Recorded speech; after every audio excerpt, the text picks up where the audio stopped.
a plan. Whether you're stuck in a pile of debt and want to get out, or you need help setting boundaries with your family, we're here to help. Right here on The Ramsey Show.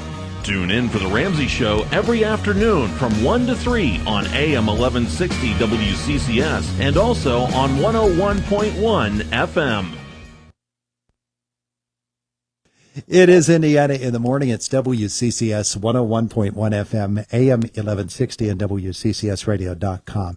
It's a Tuesday morning, and it's a chance for us to talk with the superintendent of the Indiana Area School District, and Rob Heinrich is with us here this morning on this Tuesday. Beautiful day today. How can you think about school and going in and kids and everything? It's really hard on beautiful days like this, Isn't Todd, it? I got to tell you. Oh, wow. We don't get many like this. I come back from vacation today, and it's like, I don't want to be here. I've got that out there that I could be doing. It's good baseball weather, though. That's what it is. And speaking of which, Indiana High is playing some good baseball. How about those boys, huh? Huh? They did a great job last night, got revenge on Bellefonte, so really proud of them and looking forward to the next match up here. Well, yeah, and proud is a good word for it, because when a school ball team or academic team or performance team goes out and does well, it really reflects on their education within the building, but it reflects on the whole community, and the pride is amazing. Absolutely, and we have that saying, we have Indiana proud. We say that a lot of times in our communications and in our meetings, and it does take a village. It takes the entire community, and that's a reflection not only on, like you said, the school district, but the families and the coaches and the little league coaches that gave their time and volunteered and instilled that love for baseball. So the trainer that works for almost nothing to make sure those kids are healthy and ready to perform. Yeah. And it's a tribute to everyone in this community, and it really is Indiana proud, and we hope they go all the way. Yeah, I think back to all those folks out at the White Township Recreation Complex when it's early April and the field is soggy wet, and they get it ready to play. Yeah, it's just unbelievable the work that goes on behind the scenes to make this happen. It's good to reflect and appreciate all those people that you don't see every day, but that without them we couldn't do what we do, and those kids wouldn't have an opportunity to do this stuff. So yeah, all right. So it's talking about things that you do and things that a school district must do. You have to get ready for a coming school year, even as you're closing this one, and so you're working on things like that, including this deal with WCCC and IUP. You continue the idea of connecting Indiana Area School District with institutes of higher learning, and good things happen. Oh, incredible things happen. Last night at our academic committee meeting, we were happy to announce a partnership between our school district, Westmoreland Community College, and IUP, and we announced an associate's degree in high school. Now, we've had an associate's degree in high school in the past, but the way it was set up, it was too cost prohibitive. Just no one would sign up for it in its current form. What Westmoreland Community College did, they got with IUP, they sat in a room and they figured it out, how we could use a combination of college and high school classes taught by our teachers at Indiana and dual enrollment classes at either WCCC or IUP, and they they aligned it in such a way that it reduced the cost significantly. So now incoming sophomores this next year, will be able to sign up for an associate's degree in high school at Indiana Area School District for under $6,000 total cost, which is just absolutely unbelievable. And it's another tribute to this community. IUP is an incredible resource and an incredible partner, as is WCCC. We're so fortunate to have these organizations in our backyard, and we work together extremely well, and we're really proud of the work they've done and the opportunity now. You are blessed and special to be in this community, because you can get 2 years of college for $6,000. That's like stealing. Yeah. It's unbelievable. So, and a tribute to our teachers as well, because the teacher union has been very, very proactive with us and have allowed us to explore these opportunities and worked with us. And the school board has given us some latitude. So again, that community approach to this is going to give Indiana students specifically an opportunity that no other students have. We talk about supporting your ball teams and mowing the grass on the ball field and things like that. When you have a program such as this, dual enrollment programs have been a part of school life for a while now. And when you incorporate something like this into that whole formula, it really speaks of the preparation of a student. And again, it's moms and dads getting their kids to study and do their homework. It's the work behind the scenes, even in elementary ages, building those good study habits into the high school student that they become. And that leads to something like this. 100%. I mean, we're laying the foundation of literacy in kindergarten and first grade that will pay off dividends when they get to IUP and Westmoreland Community College down the road. So, and it really does. It takes the entire community, and it really does instill that Indiana pride when you think about all the work that they've done to knock down bureaucratic barriers and to progress education forward. As the economy changes and the society changes and technology changes, education has to change too to keep pace. And this is a great example of how our partners in higher ed have really gone above and beyond to make those changes and to stay progressive with us. And we're really happy and thankful to have these people in our neighborhood. Yeah, it shows great creativity. Let's talk about science, because we're about to enact a new science curriculum at IASD. That sounds pretty exciting. We are. Last year, the Pennsylvania Department of Education adopted the PA Steels standards. That's STEELS, which is science, technology, engineering, environmental literacy, and sustainability. So we had to realign our practices and curriculum to match those standards. And the good news is we did a lot of things right to begin with. But this change doesn't only change what we teach, but how we teach. So our science teachers are going to go through a process here to really revisit what we're teaching and how we're teaching it to be more hands-on. They call it phenomenon teaching. So they want the students to actually experience science, not just read about it or watch a movie about it or listen to a lecture about it. So it's going to get much more hands-on. And I do have to take a moment of pride here. Our teachers have done a fantastic job doing the work and aligning what we do, and we are ahead of the curve in a lot of aspects of this. We have a very energetic and excited science department that is they're gonna knock this out of the park as well. So, and they are going to have their curriculum approved on Monday night. Wow. Wow. You know, it's interesting because as you were talking about that, I was thinking about a young lady that I know who was doing her student teaching in another school district this past spring. Mm-hmm. And found that in that particular course, the teacher was still using the 1990 educational program that he had developed back in 1990, still teaching it today.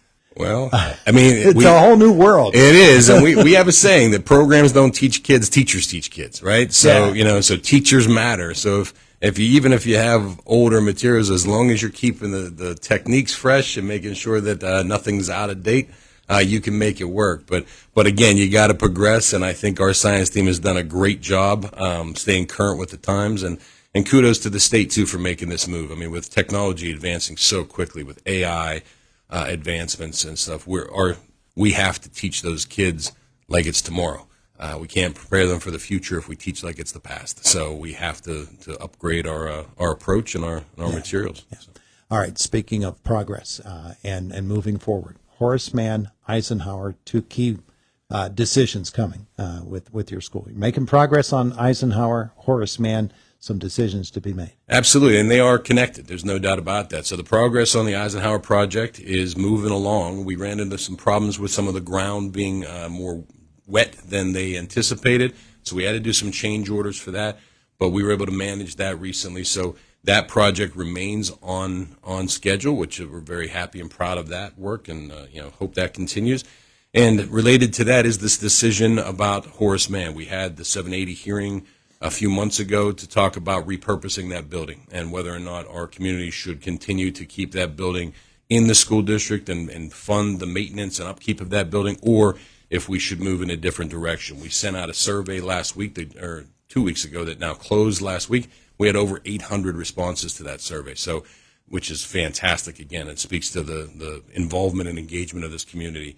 So we're disaggregating that data right now, and we will make a decision whether we're going to rent it, sell it, et cetera. It's going to come here in the next month. So, and we're going to do that with community input and what's best for the community. Yeah. Yeah. Well, you've got assets within the district, and deciding how to use those assets to the best advantage of the district is a really big decision. Absolutely. It's good to see And if you we could take find a on. win-win somewhere where, we keep that building as an educational entity, but also, make use of the new Eisenhower building and put all the 4 or 5 students in that building, I think that's the ideal. That's the sweet spot if we can find it. Yeah, I talked about the connectivity between Eisenhower and Horace Mann. There's a connectivity as well between the budget, and those budget discussions are going on right now, and still trying to work out the best spending plan for Indiana area. Where do you stand right now? We still are at that same point. We have a $6.2 million budget deficit that we have to somehow reduce. So the school board and the administration have been working very hard. This administration has cut $1.1 million out of the budget to try to get that down as far as they can. As everyone knows, there's a pretty significant tax increase included in that budget. They can view that budget if the community wants to get involved. They can look online, iasd.cc. You can get on our website and look at that budget and see where your money's being spent, which is important. We've lost a lot of revenue over the last few years with tax reassessments and increased costs and everything from safety and security to building projects. And we need to up our taxes here, and the board will decide how significant they can raise those taxes, or what they can raise those taxes to here in the next few weeks. Yeah. Decision-making time is here. Everything's more expensive, Yeah, it is. Costs keep going up. Pittsburgh Business Times put out its list of 500 top school districts in Pennsylvania. Of course, there are 500 districts in Pennsylvania. So Indiana High did pretty solidly. We were very, very proud of the district's ranking there. So this Pittsburgh Business Times ranked all 500 schools across the Commonwealth, and Indiana School District was ranked 97th. And the nice thing about this, and what was really we were proud about on this one, was this is completely based on standardized test scores. And after COVID, in the wake of COVID, our test scores dropped. Yeah. But so did everyone else's. Now we're on the rebound, and it's nice to see that, as the test scores creep back up, Indiana Area School District is still in the top 20% of schools and hoping to climb. And with our reading program in place, and that's showing, we saw some incredible data. We have a 30% increase in the number of students that can read at or above benchmark in third grade from 5 years ago. So that's absolutely tremendous, which means the future is bright. So we're very proud of the work these teachers do, the kids do, the parents and their engagement. And Indiana's a good place to be. Yeah. Doing well and making progress. A sign of that progress comes on Friday. Once more, you have to say goodbye to a good group of kids who will be graduating, but that's a moment of celebration. It really is. It's a bittersweet moment for sure, because a lot of these kids have been just absolutely tremendous to be around, and but we're super proud of them. This is the culminating activity. This is the what it's all about. All of this work that goes in, from the kindergarten teachers to the janitors to those coaches we were talking about, all culminates on Friday night at IUP, when those kids get to walk across the stage and change from high school students to productive citizens and adults. So it's the best night of the year. I'm smiling just thinking about it. So I'm happy for all those kids and proud of the work that our teachers have done. It's what it's all about. He's Rob Heinrich, the superintendent, Indiana Area School District. Thanks for the visit. Thanks for having me, Tom. Appreciate it. It is the voice of Indiana County. It's WCCS 101.1 FM, AM 1160, WCCSradio.com. 826, Boomer Sports next.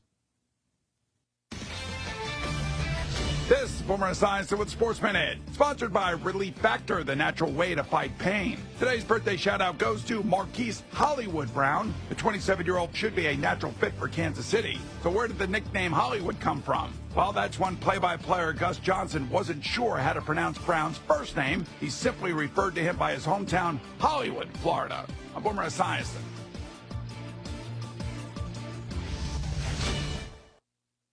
As you know, summer is right around the corner, and for most people, that means more activities, more golf, more biking, more of whatever you love to do. But if you're dealing with aches and pains, your more could become less. This is why I'm here to tell you about Relief Factor. Relief Factor is a daily supplement that helps fight pain naturally. For instance, I was sent Relief Factor to try, and I've been taking it every single day. I'll tell you what, I feel the difference every day. You see, instead of masking your pain, Relief Factor's formula is designed to help reduce or even eliminate it. It's 100% drug drug-free. And it's been a game changer for so many people. So let's get after it this summer. Let's feel good. Let's do more of the things that we love to do. Don't let pain keep you down. Give Relief Factor a try and save on your first order. Go to ReliefFactor.com or call 1-800-4RELIEF. That's 1-800-4RELIEF. Help fight pain naturally with Relief Factor. These products and statements have not been evaluated by the Food and Drug Administration. These products are not intended to diagnose, treat, cure, or prevent any.